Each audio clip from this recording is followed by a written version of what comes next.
We're going to start in Job chapter 17 and see how far we can get. Job 17. My spirit is broken, my days are cut short, and the grave awaits me. Surely mockers surround me, my eyes must dwell on their hostility. Give me, O God, the pledge you demand. Who else will put up security for me? You have closed their minds to understanding, therefore you will not let them triumph. If anyone denounces their friends for reward, the eyes of their children will fail. God has made me a byword to everyone, a man in whose face people spit. My eyes have grown dim with grief. My whole frame is but a shadow. The upright are appalled at this. The innocent are aroused against the ungodly. Nevertheless, the righteous will hold to their ways, and those with clean hands will grow stronger. But come on, all of you, try again. I will not find a wise man among you. My days have passed, my plans are shattered, yet the desires of my heart turn night into day. In the face of the darkness, light is near. If the only home I hope for is the grave, if I spread out my bed in the realm of darkness, if I say to corruption, you are my father, and to the worm, my mother or my sister, where then is my hope? Who can see any hope for me? Will it go down to the gates of death? Will we descend together into the dust? Chapter 18. Then Bildad the Shuhite replied, when will you end these speeches? Be sensible, and then we can talk. Why are we regarded as cattle and considered stupid in your sight? You who tear yourself to pieces in your anger, is the earth to be abandoned for your sake? Or must the rocks be moved from their place? The lamp of a wicked man is snuffed out. The flame of its fire stops burning. The light in his tent becomes dark. The lamp beside him goes out. The vigor in his step is weakened. His own schemes throw him down. His feet thrust him into a net. He wanders into a mesh. A trap seizes him by the heel. A snare holds him fast. A noose is hidden for him on the ground. A trap lies in his path. Terrors startle him on every side and dog his every step. Calamity is hungry for him. Disaster is ready for him when he falls. It eats away parts of his skin. Death's firstborn devours his limbs. He is torn from the security of his tent and marched off to King of Terrors. Fire resides in his tent. Burning sulfur is scattered over his dwelling. His roots dry up below and his branches wither above.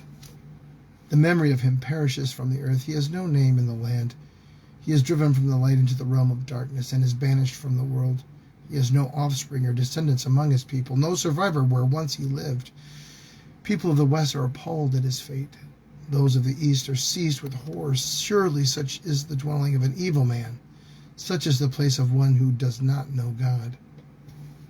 Chapter 19. Then Job replied, how long will you torment me and crush me with words? 10 times now you have reproached me. Shamelessly you attack me. If it is true that I have gone astray, my error remains my concern alone. If indeed you would exalt yourselves over me and use my humiliation against me, then know that God has wronged me and drawn his net around me. Though I cry violence, I get no response. Though I call for help, there is no justice. He has blocked my way so I cannot pass. He has shrouded my paths in darkness. He has stripped me of my horror and removed the crown from my head. He tears me down on every side till I am gone. He uproots my hope like a tree. His anger burns against me. He counts me among his enemies. His troops advance in force. They build a siege ramp against me, and they encamp around my tent. He has alienated my family from me. My acquaintances are completely estranged from me. My relatives have gone away. My closest friends have forgotten me. My guests and my female servants count me as a foreigner. They look on me as a stranger. I summon my servant, but he does not answer, though I beg him with my own mouth. My breath is offensive to my wife. I am loathsome to my own family. Even the little boys scorn me. When I appear, they ridicule me. All my intimate friends detest me. Those I love have turned against me. I am nothing but skin and bones. I have escaped with only the skin of my teeth. Have pity on me, my friends, have pity, for the hand of God has struck me. Why do you pursue me as God does? Will you never get enough of my flesh? Oh, that my words were recorded, that they were written on a scroll, that they were inscribed with an iron tool on lead, or engraved in rock forever. I know that my Redeemer lives, and that in the end he will stand on the earth. After my skin has been destroyed, yet in my flesh I will see God. I myself will see him with my own eyes, I and not another. How my heart yearns within me. If you say, how will we hound him? Since the root of the trouble lies in him, you should fear the sword yourselves, for the wrath will bring punishment by the sword. And then you too will know that there is judgment. Chapter 20. Then Zophar the Naamathite replied, my troubled thoughts prompt me to answer because I am greatly disturbed. I hear a rebuke that dishonors me, and my understanding inspires me to reply.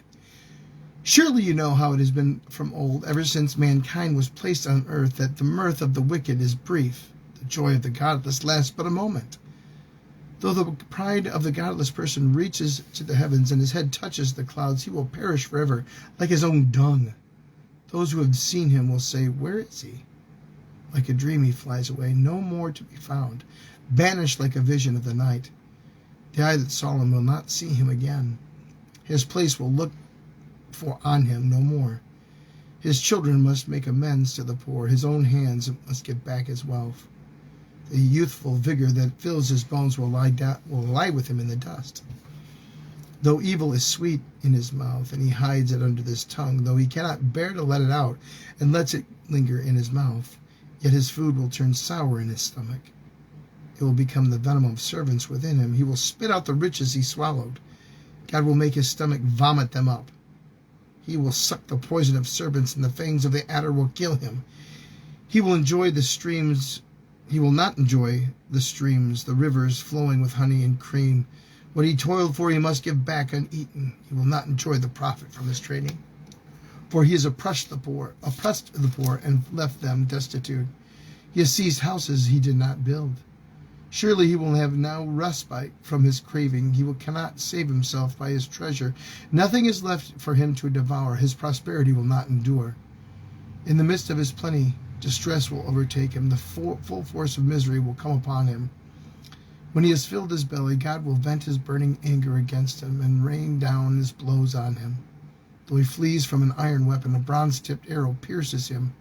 He pulls it out of his back, the gleaming point out of his liver. Terrors will come on him. Total darkness lies in wait for his treasures.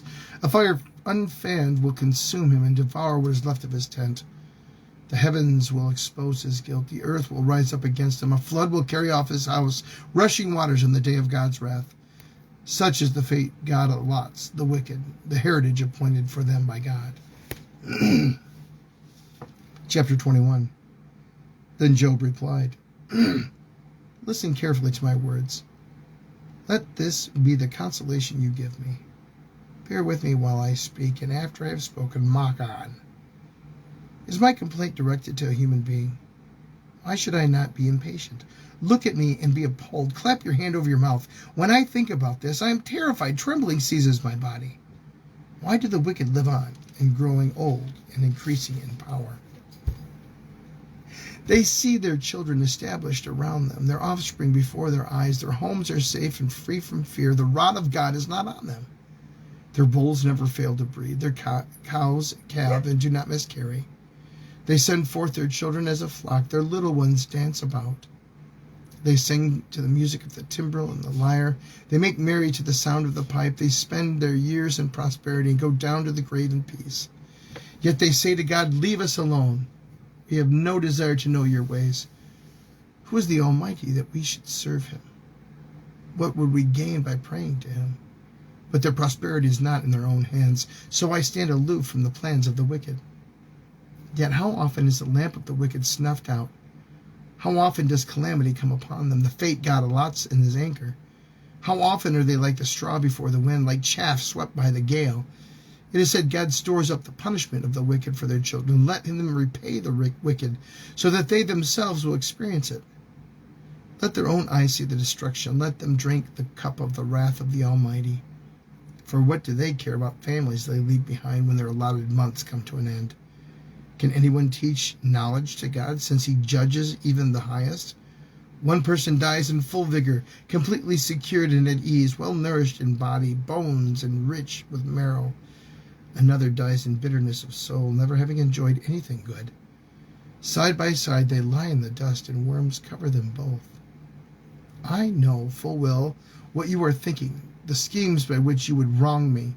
You say, where now is the house of the great, the tents where the wicked lived? Have you never questioned those who travel? Have you paid no regard to their accounts, that the wicked are spared from the day of calamity, that they are delivered from the day of wrath? Who denounces their conduct to their face? Who repays them for what they have done? They are carried to the grave, and watch is kept over their tombs. The soil in the valley is sweet to them. Everyone follows after them, and countless throngs go before them. So how can you console me with your nonsense? Nothing is left of your answers but falsehood. Chapter 22. Then Eliphaz the Temanite replied, Can a man be a benefit to God? Can even a wise person benefit him? What pleasure would it give the Almighty if you were righteous? What would he gain if your ways were blameless? Is it for your piety that he rebukes you and brings charges against you? Is not your wickedness great? Are not your sins endless?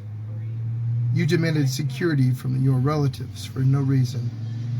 You stripped people of their clothing, leaving them naked. You gave no water to the weary, and you withheld food from the hungry, though you were a powerful man owning land and honored men living on it. And you sent widows away empty-handed and broke the strength of the fatherless. That is why snares are all around you, why sudden perils terrify you. Why is it so dark you cannot see, and why a flood of water covers you?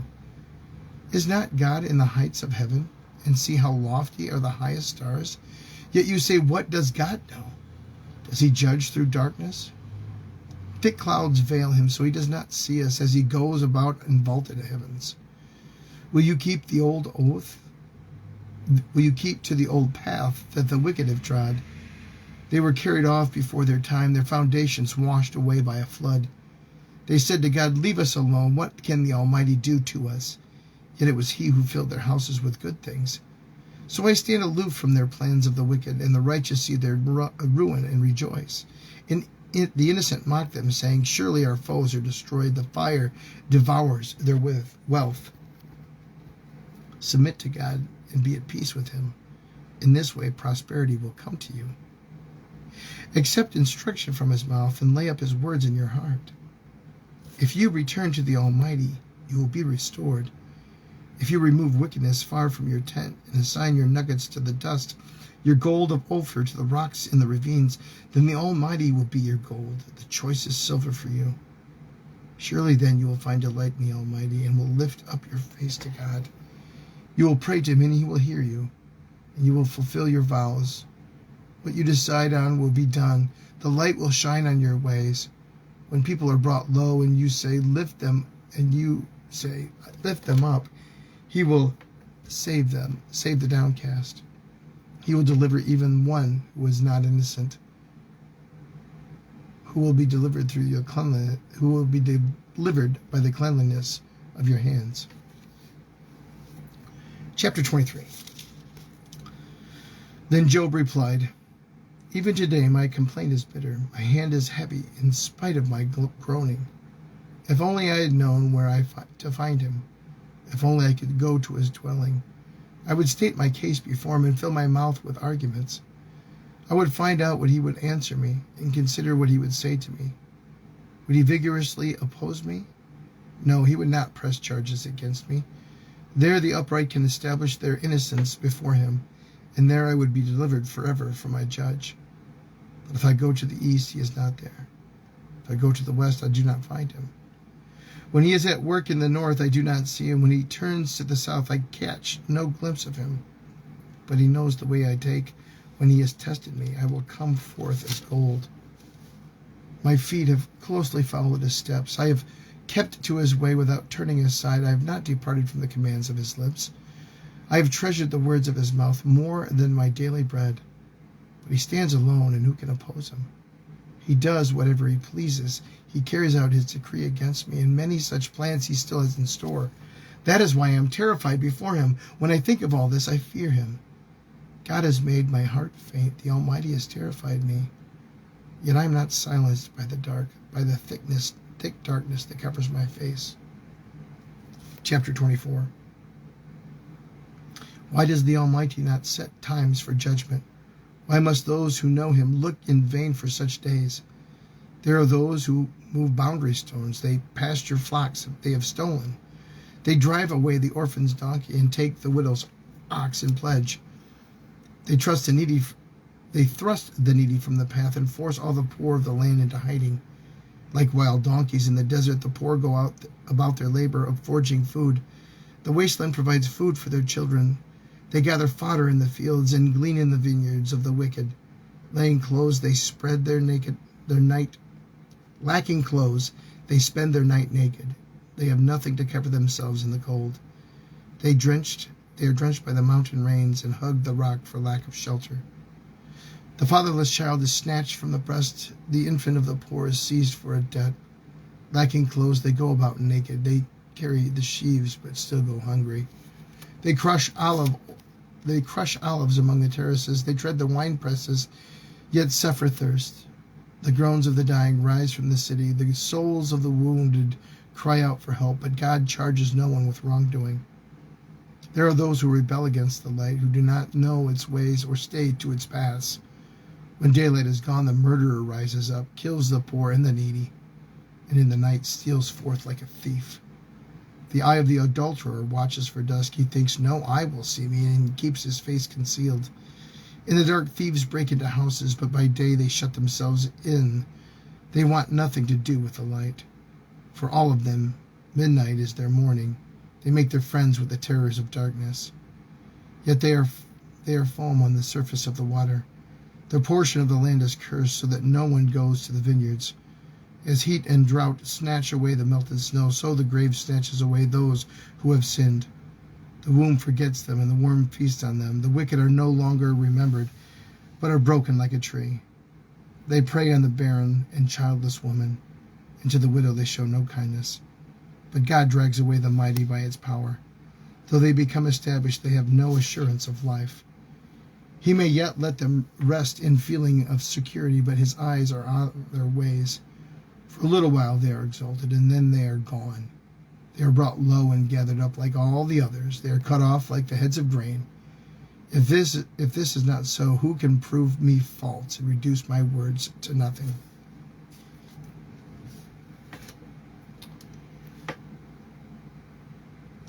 I think we should go a few more. I think we'll do a few more chapters. What shall we do? I think we'll end with chapter 25. Then Bildad the Shuhite replied, Dominion and awe belong to God. He establishes order in the heights of heaven. Can his forces be numbered? On whom does his light not rise?